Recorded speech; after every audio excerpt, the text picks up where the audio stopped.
Welcome to Sri Rajiv Gandhi IAS academy. Friends, இந்த வீடியோவில் மே 20 மற்றும் 21 தேதிகளுக்கான கரண்ட் அஃபேர்ஸ் எல்லாமே பார்க்க போகிறோம். சரி, வாங்க பார்க்கலாம். ஃப்ரெண்ட்ஸ், இந்த வீடியோடைய நோட்ஸ் எல்லாமே கீழே பிடிஎஃபாக டிஸ்கிரிப்ஷன் கொடுத்துருக்கோம். அது எல்லாமே கிளிக் பண்ணி டவுன்லோட் பண்ணிச்சிங்க. அப்புறம் நம்ம டெலிகிராம் குரூப் லிங்க்மே கீழே டிஸ்கிரிப்ஷன் கொடுத்துருக்கோம். அதிலேயுமே கிளிக் பண்ணி ஜாயின் பண்ணிங்க. நம்முடைய டெலிகிராம் குரூப்பில் கரண்ட் அஃபேர்ஸ் குயிசஸ் நடத்திட்டு வரோம். நீங்களுமே ஜாயின் பண்ணி அட்டன் பண்ணிக்கலாம். ஓகே, சரி வாங்க பார்க்கலாம். ஃபஸ்ட்டு, சமீபத்தில் அக்ரிகோலா பதக்கத்தை பெற்ற இந்திய தலைவர் யார்? இதற்கான ஆன்சர் நரேந்திர மோடி. இப்போ பார்த்தீங்க அப்படின்னா FAO அமைப்பு, ஃபுட் அண்ட் அக்ரிகல்ச்சர் ஆர்கனைசேஷன் அப்படிங்கிற அமைப்பு அக்ரிகோலா அப்படிங்கிற பதக்கத்தை நம்ம பிரதமர் மோடிக்கு வழங்கியிருக்காங்க. FAO அப்படின்னா ஃபுட் அண்ட் அக்ரிகல்ச்சர் ஆர்கனைசேஷன் அப்படிங்கிறது தான் தமிழில் உணவு மற்றும் வேளாண்மை அமைப்பு.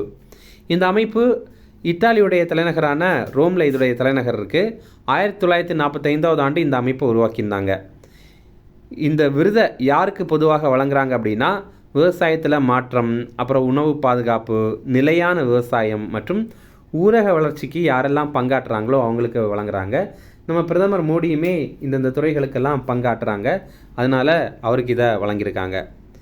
FAO அமைப்புடைய தலைமை இயக்குநராக இப்போ இருக்கிறவர் கியூ டோங்க்யூ அப்படிங்கிறவர். அடுத்தது, சிங்கப்பெண் சிறப்பு படையின் முதல் IGயாக நியமிக்கப்பட்டுள்ள அதிகாரி யார்? இதற்கான ஆன்சர் பவானீஸ்வரி. இப்போ பார்த்திங்க அப்படின்னா, நம்ம தமிழக அரசு பெண்களுடைய பாதுகாப்புக்காக சிங்கப்பெண் சிறப்பு படை அப்படிங்கிற ஒரு படையை உருவாக்கியிருக்காங்க. அந்த படைக்கு IG தான் தலைமை தாங்குவாங்க அப்படிங்கிறத முன்னாடியே தெரிவித்திருந்தாங்க. அதன் அடிப்படையில் இந்த சிங்கப்பெண் சிறப்பு படையுடைய முதல் தலைவராக IGயாக இருக்கிற பவானீஸ்வரி, அதாவது இன்ஸ்பெக்டர் ஜெனரல் ஆஃப் போலீஸாக இருக்கிற பவானீஸ்வரி தலைமையில் இதை அமைத்திருக்காங்க. இது முதல்வருடைய நேரடி மேற்பார்வையில் செயல்படும். இந்த சிங்கப்பெண் சிறப்பு படையுடைய செயல்பாடு என்னவாக இருக்கும் அப்படின்னா, குற்ற சம்பவங்கள் நிகழ்கிறதுக்கு எங்கெல்லாம் வாய்ப்பு அதிகமாக இருக்கோ அங்கெல்லாம் காவலருடைய கண்காணிப்பு ரொம்ப அதிகமாக இருக்கும் அப்படிங்கிறது தான். முதல் கட்டமாக 36 பேர் இதில் பணிபுரிகிறாங்க. ஃப்ரெண்ட்ஸ், நம்ம ராஜீவ்காந்தி ஐஏஎஸ் அகாடமியில் இந்த ஆண்டு நடைபெற போகிற TNPSC குரூப் 1 பிலிம்ஸ் எக்ஸாமுடைய டெஸ்ட் பேட்ச் ஸ்டார்ட் பண்ணியிருக்கோம். ஸ்க்ரீனில் தெரிகிற நம்பருக்கு நீங்கள் கால் பண்ணி பேசி இதில் ஜாயின் பண்ணிக்கலாம். அதே மாதிரி இந்த ஆண்டு நடைபெற போகிற TNPSC குரூப் 2 குரூப் 2A எக்ஸாமுக்கான டெஸ்ட் பேட்சுமே ஸ்டார்ட் பண்ணியிருக்கோம். ரொம்ப குறைந்த கட்டணத்தில் இதை நம்ம வழங்குகிறோம். ஸ்க்ரீனில் தெரிகிற நம்பருக்கு கால் பண்ணி பேசி நீங்கள் இதில் ஜாயின் பண்ணிக்கலாம். அடுத்தது, வெள்ளி கிரகத்தை ஆய்வு செய்யும் இஸ்ரோ திட்டத்தின் பெயர் என்ன? இதற்கான ஆன்சர் சுக்கராயன். இப்போ பார்த்தீங்க அப்படின்னா, வீனஸ் கிரகம், வெள்ளி கிரகம், அதை ஆய்வு பண்ணுற திட்டம் தான் இந்த சுக்கராயன் அப்படிங்கிறது. இந்த திட்டத்திற்கு 2024 ஆண்டே மத்திய அமைச்சரவையில் ஒப்புதல் வழங்கியிருந்தாங்க. இந்த திட்டத்துடைய மதிப்பு பார்த்திங்கன்னா ரூபாய் 1236 கோடி. இது LVM-3 அப்படிங்கிற ராக்கெட் மூலமாக தான் விண்ணில் செலுத்த போகிறாங்க. இப்போ இதனால் இது நியூஸில் வந்திருக்கு அப்படின்னா, இப்போ இந்த திட்டத்தில் ஸ்வீடன் நாடும் இணைந்திருக்காங்க. அடுத்தது, ஆர்டர் ஆஃப் மப்புங் குபே எந்த நாட்டில் வழங்கப்படும் மிக உயரிய விருது? இதற்கான ஆன்சர் தென்னாப்பிரிக்கா. தென்னாப்பிரிக்காவில் வழங்கப்படுற உயரிய விருது தான் இது. இப்போ இந்திய வம்சாவளியை சேர்ந்த 2 பேருக்கு இதை வழங்கியிருக்காங்க. ஒருத்தர் பார்த்திங்கன்னா பேராசிரியரான சலீம் அப்துல் கரீம், இன்னொருத்தர் பேராசிரியரான கீர்த்தன் தேடா. இவங்க 2 பேருக்கும் வழங்கியிருக்காங்க. இவங்க பொது சுகாதாரம் தொடர்பாக சிறப்பான ஆய்வு பண்ணியிருக்காங்க. அதற்காக இவங்களுக்கு இதை வழங்குறாங்க. தென்னாப்பிரிக்காவுடைய அதிபரான சிரில் ரமபோசா அப்படிங்கிறவர் இந்த விருதை வழங்கியிருக்காரு. அடுத்தது, ரொம்ப முக்கியமான கேள்வி இது. 2026 G7 கூட்டமைப்பிற்கு தலைமை தாங்கும் நாடு எது? இதற்கான ஆன்சர் பிரான்ஸ். இந்த ஆண்டு பார்த்திங்கன்னா G7 கூட்டமைப்பிற்கு தலைமை தாங்கிறது பிரான்ஸ் தான். அதனால் இந்த ஆண்டு G7 உச்சி மாநாடு, 52வது G7 உச்சி மாநாடு பிரான்ஸுடைய ஹாட் சவோய் அப்படிங்கிற பகுதியில் எவியன் லெஸ் பெயின்ஸ் அப்படிங்கிற பகுதியில் நடைபெறுது. இது அடுத்த மாதம், அதாவது ஜூன் 15ஆம் தேதியிலிருந்து 17ஆம் தேதிக்குள்ளாடி நடைபெறுது. இதில் பங்கேற்குமாறு பிரதமர் மோடிக்கு அழைப்பு விடுத்திருக்காங்க. பிரான்ஸுடைய அதிபரான இமானுவல் மேக்ரோன் தான் அழைப்பு விடுத்திருக்காங்க. இதில் என்ன விஷயம் அப்படின்னா, G7 கூட்டமைப்பில் நம்ம இந்தியா உறுப்பு நாடாக இருக்கோமா அப்படின்னா, நம்ம நிரந்தர உறுப்பு நாடு கிடையாது. ஆனால் இந்த மாதிரி நம்மளை கூப்பிட்டாங்க அப்படின்னா நம்ம இந்தியா கலந்து கொள்ளுவாங்க. அடுத்தது, சென்னை பெருநகர ஆணையராக நியமனம் செய்யப்பட்டவர் யார்? இதற்கான ஆன்சர் சமீரன். இப்போ பார்த்தீங்கன்னா GCC, அதாவது கிரேட்டர் சென்னை கார்பரேஷனுடைய கமிஷனராக GS சமீரன் அப்படிங்கிறவர் அப்பாயின்ட் பண்ணியிருக்காங்க. அடுத்தது, இப்போ DRDO அமைப்பு ULPGM அப்படிங்கிற ஒரு மிசைலை டெஸ்ட் பண்ணியிருக்காங்க. ULPGM அப்படின்னா unmanned aerial vehicle launched precision guided missile அப்படிங்கிறது தான். அதாவது அன்மேன்டு ஏரியல் வெஹிக்கிள் அப்படின்னா என்னென்னா ஆள் இல்லாத விமானம் அப்படிங்கிறது, அதாவது ட்ரோனை தான் அந்த மாதிரி சொல்கிறாங்க. அந்த ட்ரோன் இருக்குல்ல, அந்த ட்ரோனிலிருந்து ஏவப்படுற மிசைல் அப்படிங்கிறது தான் இந்த ULPGM அப்படிங்கிறது. இப்போ இதை வந்து ஆந்திர பிரதேசத்தில் கர்னூலில் DRDOடைய சோதனை களத்தில் பரிசோதனை பண்ணியிருக்காங்க. ஆளில்லா வான்வழி வாகனங்கள், அதாவது ட்ரோன்கள், இதிலிருந்து ஏவுறதுக்கான ஏவுகணை தான் இது நம்ம உள்நாட்டிலேயே வடிவமைக்கப்பட்ட ஏவுகணை. அடுத்தது எக்ஸைஸ் பிரகதி அப்படிங்கிற பயிற்சி.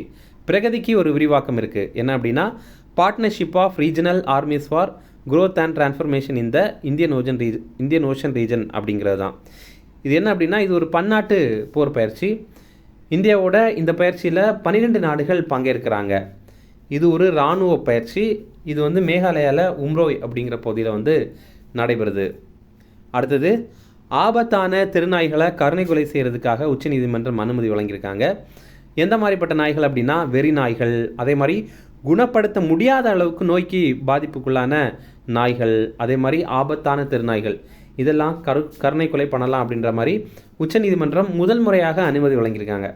ஆனாலும் சும்மா இதை வந்து கொல்லக்கூடாது, இது வந்து மருத்துவருடைய மேற்பார்வையில் ரொம்ப கருணையான முறையில் தான் கொல்லணும் அப்படின்ற மாதிரி தான் தெரிவிக்கிறாங்க. ஓகே, இதில் நம்ம தெரிஞ்சிக்க வேண்டிய சில ஆர்டிக்கிள், அப்புறம் வந்து சில சட்டம், அப்புறம் விதிகள், இதெல்லாம் பார்க்கலாம். முதல்ல இது மனிதரை எந்த மாதிரி பாதிக்குது அப்படின்னு பார்த்தீங்கன்னா ஆர்டிக்கிள் 21 என்ன குறிப்பிடுது, மக்கள் வந்து கண்ணியத்துடன் வாழ்கிறதுக்கான அடிப்படை உரிமை மக்களுக்கு இருக்குது அப்படிங்கிறத தெரிவிக்கிறாங்க. இந்த மாதிரி நாய்க்கு பயந்து வாழ்கிறது எப்படி ஒரு கண்ணியமான வாழ்க்கையாக இருக்க முடியும்? அதனால் நமக்கு ஆர்டிக்கிள் 21 இதனால் பாதிக்கப்படுது அப்படிங்கிறது தெரியணும்.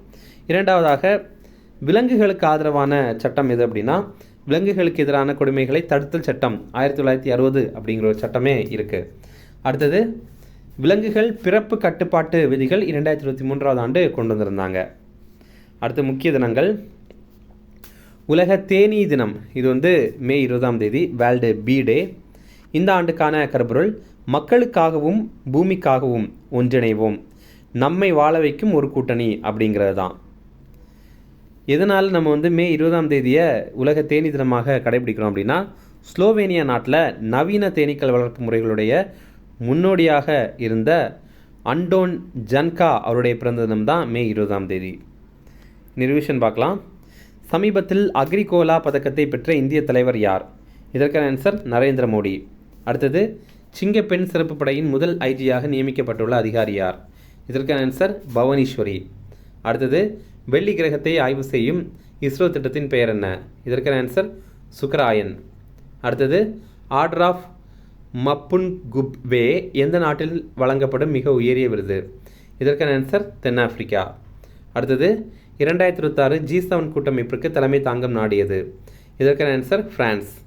அடுத்தது சென்னை பெருநகர ஆணையராக நியமனம் செய்யப்பட்டவர் யார்? இதற்கான ஆன்சர் சமீரன். அப்புறம் போன வீடியோவில் நம்ம ஒரு கேள்வி கேட்டிருந்தோம், அதற்கான ஆன்சர் இது வந்து ஒரு ப்ரீவியஸ் இயர் கேள்வி. ITND ஹப் எங்கே அமைந்திருக்கு அப்படிங்கிறதான் கேள்வி. ஆன்சர் வந்து ஆப்ஷன் ஏ அண்ணா பல்கலைக்கழகம் அப்படிங்கிறது தான். அப்புறம் இன்றைக்கான கேள்வி பார்த்திங்கன்னா இதுவுமே ஒரு ப்ரீவியஸ் இயர் கேள்வி தான். இதில் பார்த்திங்கன்னா சில தமிழ் அறிஞர்களுடைய பெயர்கள் கொடுத்துருக்காங்க.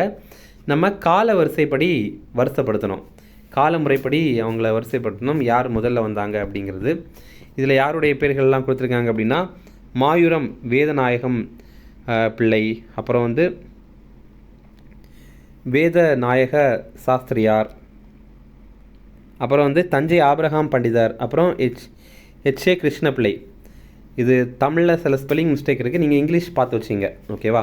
உங்களுக்கு ஓவராலாக இவங்களுடைய பெயர்கள் மட்டும் தெரிஞ்சால் போதுமானது.